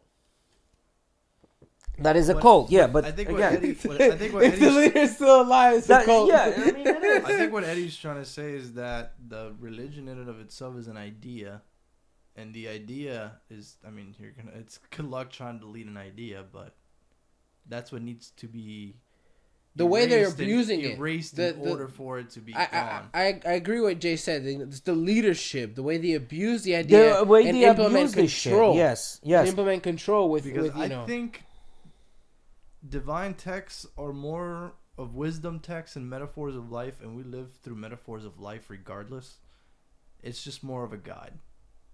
It is a guide of how to be a good person. There's nothing wrong with that, right? Like, again, there's nothing wrong with the text. Now, go in there and blindly believing, in God, and you're going to go to heaven and this and that. Now, that's a little bit questionable, but the idea that the reason I think that God was created and this was created and all that was created is because people were like, well, I'm not going to follow the rules. But you need to be afraid of something to follow the rules, right? Like, cause there's always the disciplinarian, right? Like, and this is a but they needed was the ultimate consequence to whatever action. Yeah, so that's the difference between the Old Testament and the New Testament. If you take Christian religion, between the difference between Old Testament and New Testament is God in the Old Testament, he wasn't gonna let shit go. He was gonna whoop your ass no matter what. Like, oh shit, you got tattoos, you're going to hell. I don't give a shit how many Hail Marys you say, you're still going to hell. You know what I mean? And people didn't like that so much. So then when you look at the New Testament is more lenient. Oh, well, you said 10 Hail Marys, now it's all forgiven. You know what I mean? That's the difference. Like, times change and people want different things, so religion adapted, which I understand. But the whole thing, what I'm trying to say is, if you take the book and you follow the book and you do the things that the book says, not necessarily believing that there's something up there that's going to whoop your ass and take you to hell or take you to heaven. If you don't believe in that, just follow what the book says. You'll be a good person. If you read it and you abide by the ideologies it implicates, by, like you're saying, don't steal, be a good person, have manner, this and that, all those things that it talks about, And this whole thing that you need to be afraid of something in order to do the right thing is dumb, right? Like, this was created for the people. Majority of the people, I think, are pretty good at following. This was created for the ones that can't follow. We could both agree that it's dumb, it's wrong in the way they implement control. Yeah, well, but since as the system becomes more lenient, and it more becomes an option of where it's like, yeah, you're gonna do what you want to do for you, and if you can't do that, you fucked your life, and that's that. Yes. Right. And once people start to understand that, I think it seems that a lot of people fall. So I think due to no system. What happens is, I think each individual person. What I'm trying to say is, I don't like religion, but I think it can be good for some people. And without it, I think some people wouldn't have guidance. That's what I was going to. I think what happens is each person needs to have a very. I don't know about guidance. Sorry to interrupt you. I think it would be more like purpose. So both. Yeah, both. So I think what needs to happen, each individual person needs to be so strong to have this sense of accountability, right? For a lot of people, the sense of accountability doesn't just come easy, right? Like, that means that's why we have to invent this person that's up there that's going to whoop your ass. Now he's giving you accountability. Accountability becomes, if I step to the side, I'm going to get my ass whooped, right? Like, I'm going to get disciplined. But if you have sense of accountability and you go out there and you say, well, everything. So let's say you have this thing. Everything that happens with me is my fault. Right? Like, there's nothing I can do. It's all my fault. What is it that I can do to better my situation? Jocko has the thing on that. Jocko has the thing on that. And then there's a bunch of people that have, what's his name? There's a really good book if you want to read about that. Jocko was actually his mentor. The guy that wrote the book. What's his name, man? It's the Marine guy. Extreme Ownership. I'm about to just put a compilation. Extreme Ownership by Jocko and Alif Babin, right? So that's what it is, right? I've been wanting to put a compilation of like Jocko and Goggins and all these guys for like when I work out. I need that. Like, whenever I'm fucking tired, who's gonna carry the boats, the logs? Shit. Just imagine hearing that when you're tired. And you're like, fuck it. It's time to keep going. If you think of your workouts like you have a drill sergeant in front of you, I think that there's it goes a lot. I think smoother. that there's something very important that. Hey, is Ozzy cannot chat? I'm not sure what's going on with that. What's up? What do you mean? I don't know. He just messaged me separately. I don't know why. Ozzy, throw a chat in there. Tell us how you doing. What did you say again? What? What did you say again? Sorry, you made me lose the thought. We were talking about Jocko Wilkins and then whatever things that. Oh, the drill sergeant. Yeah. I think that for certain people that don't have that sense of independence, it can be a very powerful thing to have someone next to you when you're going through times like that. Whether it's a hard time in life or a hard time in a workout. What would you respond? Like, I think guys respond better to this. Hey, bro, you need to do this. Like guys respond better to that. Bro, I found that so crazy in the sense, like, when I'm working out with Emily, that the only thing that really works for her mentally when we're working out is positive reinforcement. Yes. I can't really implement negative reinforcement. You cannot. It breaks her down. Yep. Sadly, I don't want to put No, her no, out there, that's normal. but That I'm is just normal. With the girls, I'm is like sorry, that. Emily, but I'm just speaking from, No, with girls is like that. That is normal. With the guys, with us is the negative. Positive maybe is when shit don't work on us. I'm sorry, but maybe I haven't found the right way to do it. I mean, little things sometimes work, but I found that what best works is is just staying Yes, positive. that's normal. Like if I'm working with Miguel, I can be like, you fucking pussy. Exactly. Fucking pussy. Yeah, exactly. Yeah. Well, that's how. No, that's how guys are. Like that's how guys are. Like you can't change that. But I don't. You can't. You really can't change that. Because it's not you're not trying to really insult them. You're it's not. encouragement. You're trying to encourage. You're not insulting. Miggy knows And you're we're just not aggressive insulting and violent and Yeah, volatile and provocative. Yeah. Miggy knows you're not insulting him. By telling him you're a pussy, you're not insulting him. All you're doing is putting fire under his eyes. He's like, fuck no, I'm not a pussy. I'm gonna push this shit, right? Like that's what he does. That's how he reaches his PR, right? You know how I didn't buy another not every day, but twice now when I've gone to work with my uncle, walking in the gas stations, and it happens to me, man. When I'm working, I fucking crave the nicotine. I start craving it, and so I'll be in a gas station. I'm like, okay, how much you got them for? And if they're always cheap, like $13 or $12, I'll buy a vape. And usually I just buy it that day, and then I'll put it away. Like I won't keep hitting it. Yeah, guys, y'all need to stop doing that shit. Like breathe air, breathe air. But today, I was telling Emily this yesterday, and I go, yeah, I keep fucking buying it. I'm being a fucking pussy. And I said it just like that to her. And today when I was at work, I saw one at work, and I was like, don't be a fucking pussy. Yeah. I literally said that to yourself, bro. To myself today when I saw the case, and I was like, oh, those are the fumes. That's the one. Yeah. I was like, don't be a fucking pussy. And then I didn't think about it for the rest of the day. Yeah, that's what I'm saying. Because for guys, because we understand that, like, we understand that dynamic. We do. With the girls, you say that they freeze up. They don't know what to do. Like, that's why you have to, like, that's why a lot of times when your girl, like, does some dumb shit, you can't just get mad at her. She's not going to fucking understand it. She's not going to get it. She's going to feel attacked and shit. Like, you can't do that. Like, you gotta sit down. You can't reason with logic either with them, you know? So you have to let it kind of, like, go and then be like, yo, listen, I didn't appreciate this and that. I wanted to mention this, talking about me at work. So, going to gas stations all fucking day and restocking the shelves and shit. Like, I was used to the whole construction thing, or like cleaning toilets and stuff. Yeah. So I come home feeling dirty always, and rightfully so from construction. But with this, I'm thinking about it. I'm like, why do I always come home feeling fucking dirty? All I'm doing is just carrying around pastries all day. Yeah. It's all that sweat. No, bro. I thought about it. I'm like, it's the fact that I'm going into these dirty ass gas stations all day. Yeah.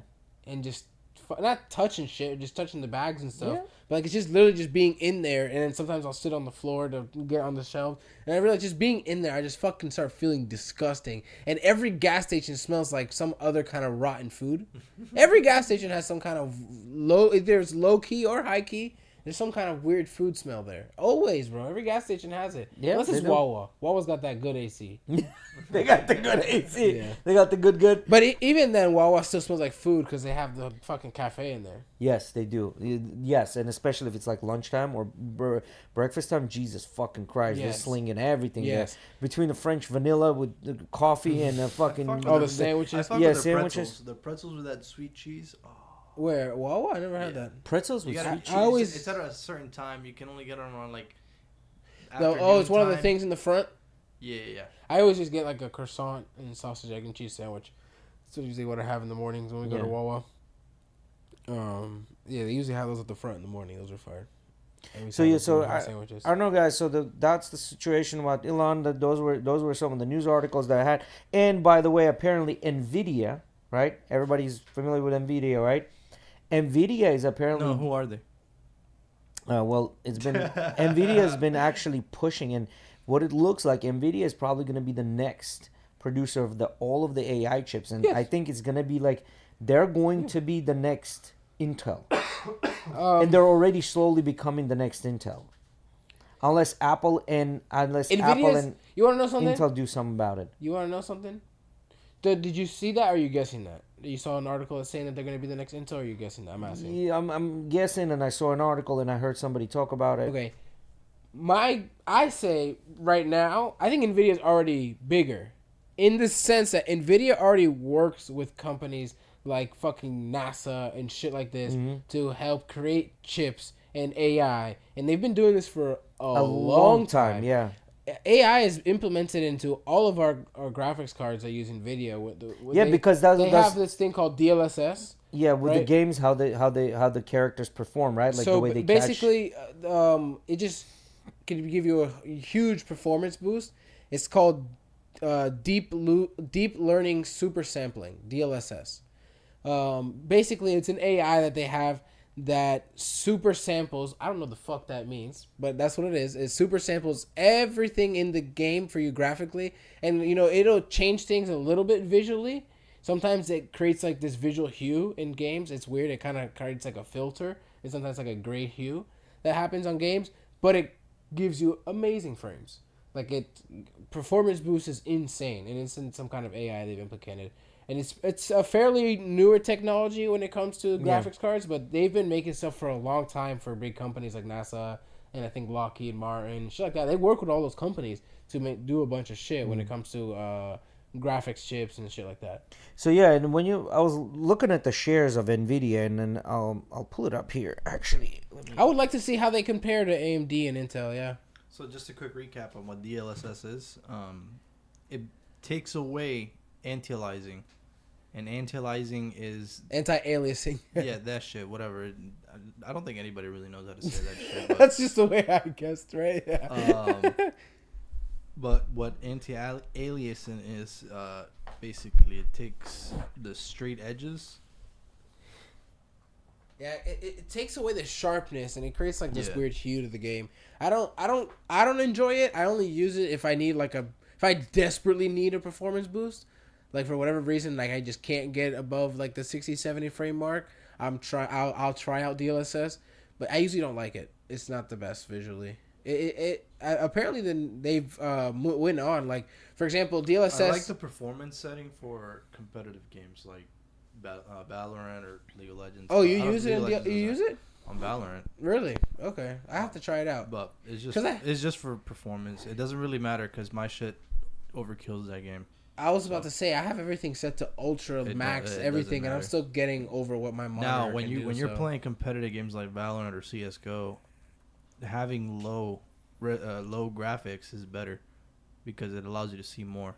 Yeah, because your brain has to process less every frame, basically. I get what you're getting at. It's almost how you said you feel you're better at 1080p on Valorant and CS:GO, right? Didn't you say that? Yeah, that's right on my other monitor, yeah. And not only that, I mean, your other monitor is a high refresh rate, and then those are light games that you can get that high refresh rate, high frame rate. Depends because the servers are only 120 tick, I think, on Valorant. Yeah, I think it's annoying, right? Which was a big thing on CS:GO because the servers were only 60. All right, you guys That's ready annoying. for some numbers? I mean, yeah, final regards, we're a little bit over 130 now, but... So if you're ready for some numbers, we got some numbers here for you guys. So if you make it to my screen here. Gotcha. All right, so we have market cap, which is market capitalization. Well, how much is worth, like total shares that are floating out there is 1.199 trillion, right? Like so, 1.2 trillion dollars. And you can see this is a chart for the past 5 years. There's a dip here, but then again, it went for the past 5 years. It has declined. So if we're gonna go max, they started at right about here. You can tell they started about in 2006. I mean, in 16 they started at about $7 here, and then within the next 8 years they're $500, right? So that's a what, a 100x boost basically. And what's Right? Intel and AMD sitting So I at? pulled those up as well. I figured you're going to want to see that. So Intel, I mean, this is AMD. AMD is at 1.80 billion dollars market cap. You can't really compare these two, right? Because Mind if I switch it back yeah, to go ahead. 1 second? go on a 5 year. I was just on the Yeah. back real quick. So you can't really compare these because the market capitalization obviously is 10x, a little bit less of AMD on Nvidia, right? But I Nvidia is don't doing think much it'd be better. a bad idea to invest in AMD considering they're the only other big company that's competing against them. According to fair value, it's overvalued. So it depends. You kind of have to kind of look at it and see what's going on. You can't really look at the charts and whatnot and to to tell what's going to happen next. We can't really predict anything from a chart. I Even though really a bunch thought of people the say that they X3D can. CPUs I don't were believe in gonna that. take them off because they do really well. And this is your Intel. So Intel hasn't been doing So what was I fair when I made the evaluation? I thought Nvidia was a lot bigger. No, well, Nvidia is much bigger, right? But then we're not talking about like because the next one would be, let's say we're talking about Apple, right? Apple, Yahoo. Yeah, but Apple's into that a lot deeper into the whole retail. So when you're comparing that, Yahoo Finance, Apple, and I know I didn't misspell it. It's APLE as far as the ticker goes. So Apple, as far as Apple goes, so Warren Buffett has had a Apple position as what the fuck is this? That's not the wrong Apple. Apple APL. So as far as this goes, Warren Buffett, 50% of his investments are sitting in Apple. So Apple is a 3 trillion, right? So it's twice as big as Nvidia as far as money wise goes. However, I think Apple would be probably the closest one to as far as what. but Nvidia. it's like I was saying though, Nvidia is a lot deeper into why than just is the the- consumer market. They're deep into the whole military and NASA and government Yeah, I was stuff. gonna so. say. I mean, why Nvidia's is the huge, market man. cap so big for Nvidia? Is it just because How deep they are. other company assets? So I think there's been in a market there's been a crazy buy spree of people just buying Nvidia shares, which has been pushing the price up, right? It is overvalued as far as the price to earnings. It's overvalued according Yeah, it's really to high right now, right? Yeah. It's like- Yeah, PE ratio is 117, which means that price to earnings ratio is way too high, right? It's 117 times. People are paying 117 times to what it's actually earning. When you look at, let's see, PE ratio, it's not giving me on AMD. It's in it right It's there. not giving me, no, it's PE ratio, see, it's not giving me. Apple, PE ratio on Apple is 31. As you can see, NVIDIA is overvalued over Apple, which means that NVIDIA is probably costing two times more. So let's say if we look at Tesla's been the one that's been overvalued to hell. Yeah. You know, you reminded me when we brought up Tesla earlier and Elon, how the Elon marketing strategy was. I only until the other day discovered that, like, I only realized that he never really Tesla doesn't run ads. Elon No. is the marketing. Yes, Elon he is the advertising. he's and the then guy. guess what other company or group of people did that? Prime. Prime is one. Amazon Prime. No. No, Prime Prime Drink? The drink. Well, no, Prime gets advertised. They do no. advertise, but their biggest thing for advertising is Was them. them. Yeah, Is but them. He Another yeah, one. he talked Another about- one. He talked about Happy it on the Dad, flagrant. the Nelk boys. Yeah, they run advertising and they have their ads, but their biggest thing is them. But I don't know if Tesla runs that kind of advert. They don't really run any advertising at all. They don't, because the car world's a little bit different. These guys are in, the alcohol and Yeah. drinks and stuff like that. So they still have to be able to. They still have to realize that not everybody runs. Not everybody's on YouTube. Everybody has to have a car. Mostly everybody has to have a car. So it's like everybody's looking into that. Not everybody's on YouTube, but everybody drinks stuff. Yeah. So they still have to, find their way to advertise to, let people know this drink is there to compete. But Prime and Happy Dad, the Nelk Boys, those are big examples of people that have implemented the same strategies where they're the advertising. So this is a company that I've been looking at recently, and they seem to be interesting because they do lidars, right? And lidar technology is just getting cheaper and cheaper and cheaper, right? So I've been looking at this company lately, following them to see what they are. They're 2.3 billion capitalization. So we'll see how this whole thing goes. But anyway, this is going into something completely different. But yeah, so Nvidia is. That's where we are with Nvidia right now. Can't really tell anything. I saw that I did something on my computer, Mickey. I wanted to tell you should do it as well. You also have to enable it in your BIOS. It'll give you a massive performance increase in a lot of games. It's a resizable bar. I'm not exactly sure what the technology is, but I know 100% it's compatible for all the stuff on your computer because it's compatible on mine too. So See, I'm always scared to try out any of those. it's not settings. trying out. No, it's not. It's not some experimental shit. It's just I don't really like fucking around with my computer. I mean, it's just like it's just for me. It's more like a stock car. I just like leaving it stock. I know there's not gonna be any issues. Nothing's gonna go wrong. Yeah, bro, but this is just enabling sport mode. That's all it is. You're just enabling sport mode. That's all it is. You're not doing no overclocking or crazy shit or tuning or anything like that. Look, something crazy about Nvidia. Look at this shit. Look, market cap is 1.2 trillion current. 2 months ago is 1.15. A year ago, oh, not even a year ago. We're looking at a couple of months back, right? Like what? 6 months back, they were only 686. So they just pretty much doubled their market cap in 6 months. AI, puppy. Yeah.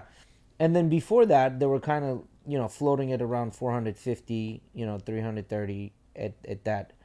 Their PE ratio has been higher, and it looks like it has paid off. The PE ratio seemed to be okay in the beginning of this year, right?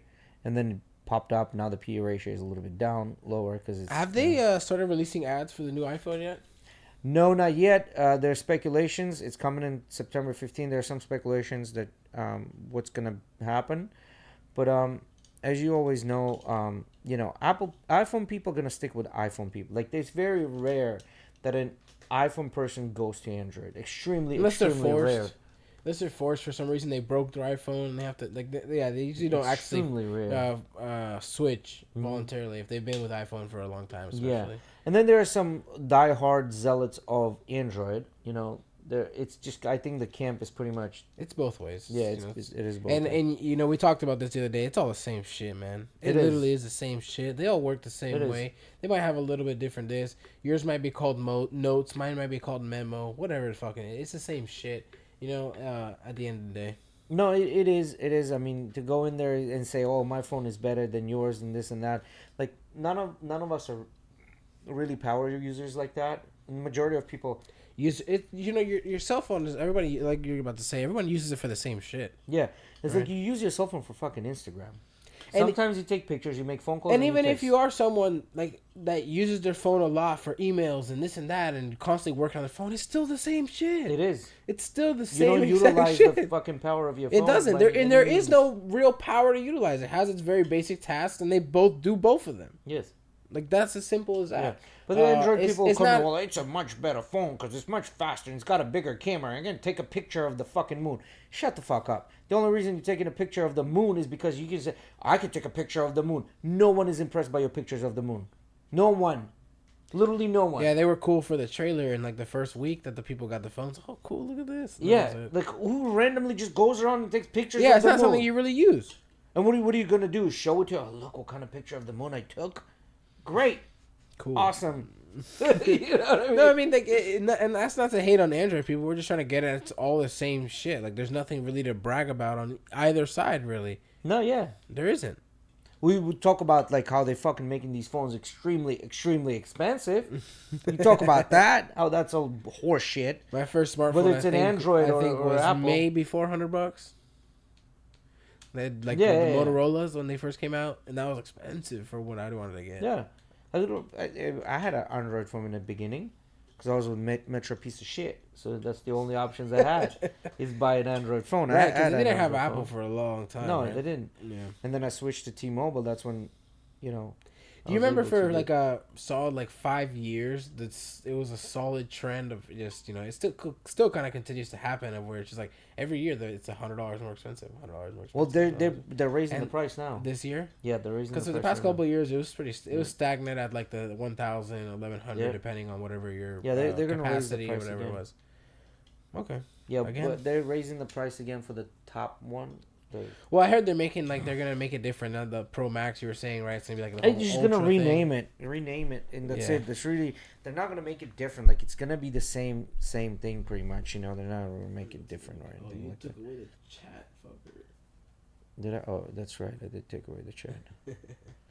My bad. But yeah, so it's from what I read, it's always like, oh, Apple's got Apple's got this and Apple's got that and Apple's got, bro. Like none of it is, none of it is anything crazy. So I don't see how. You know what I mean? Yep. All right, guys. Thank you everyone for tuning in tonight. I hope you guys all have a good night. Stay safe. Love you all.